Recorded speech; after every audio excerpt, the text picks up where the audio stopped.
अर्जुना, तिसरे सत्य हे आहे की या सृष्टीमध्ये, या प्रकृतीमध्ये, या विश्वामध्ये घडणारी प्रत्येक घटना, प्रत्येक परिस्थिती मी साक्षीत्व भावाने पाहत असतो.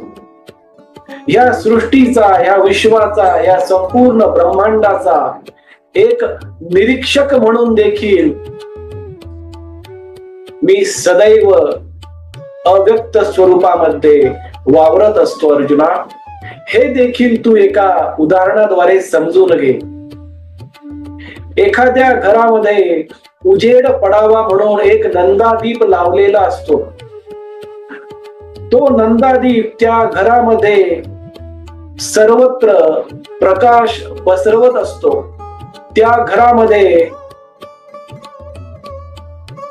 जे कुटुंब राहत असते, जे मनुष्य राहत असतात आणि त्या